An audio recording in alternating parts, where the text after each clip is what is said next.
Hello বন্ধুরা, আপনারা কি এগুলো চিনেন? আমি আপনাদেরকে দেখাবো। এগুলোকে আমরা সন্ধ্যাওল বলি। সন্ধ্যাওলগুলা রান্না করে খাওয়া যায়। দেখেন আমি কি সুন্দর এগুলা সবগুলা এখানে তুলে রাখছি। হ্যাঁ দেখেন সব জোড়া জোড়া আছে, খুব সুন্দর লাগতেছে এগুলা খেতে খুব মজাদার। এগুলোকে আমরা এখন সিদ্ধ করতে দেবো চুলার মধ্যে। সিদ্ধ করে নিচ্ছি। সিদ্ধ হয়ে গেছে, এগুলো আমি ঢেলে ফেলছি।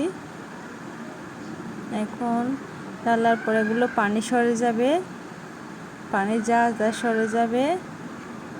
এখন আমি চুলার মধ্যে কড়াই বসাইছি, কড়াইয়ের মধ্যে একটু করে তেল দিয়ে দিছি। অল্প তেল দিয়ে রান্না করব এটা। তেলগুলা গরম হয়ে গেছে। এখন আমি পেঁয়াজ আর কাঁচামরিচ কুচিগুলা তেলের মধ্যে দিয়ে দিচ্ছি, দিয়ে নাড়াচাড়া করতেছি। হ্যাঁ, আমার দেওয়া শেষ হয়ে যাও, নাড়াচাড়া করতেছি।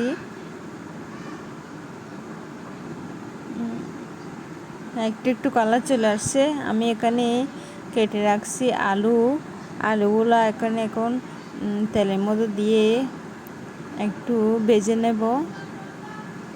হ্যাঁ, আমি দিয়ে দিছি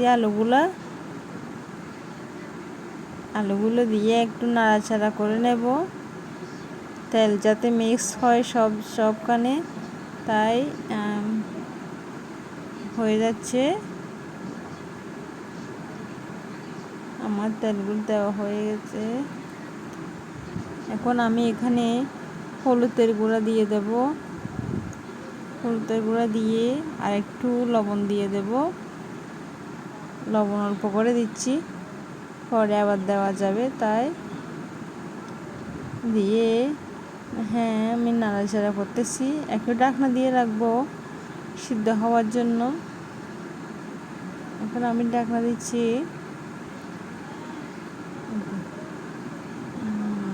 আমার সিদ্ধ হয়ে গেল। এখন আমি এগুলোকে দেখব সিদ্ধ হয়েছে কিনা। হ্যাঁ, সিদ্ধ হয়ে গেছে। এখন আমি ওলগুলা ওখানে দিয়ে দিচ্ছি। ওলগুলা দিয়ে একটু নাড়াচাড়া করতেছি। হ্যাঁ, নাড়াচাড়া করতেছি এখন সবখানে মিক্স হওয়ার জন্য। এগুলো আমার বাজি হয়ে গেছে। এই তো আস্তে আস্তে হয়ে যাচ্ছে। দেখেন খুব সুন্দর বাজিগুলো হয়ে গেছে। অল্প তেল দিয়ে করতেছি, কিন্তু এখন লাগতেছে অনেকগুলো তেল দিছি আমি। দারুণ।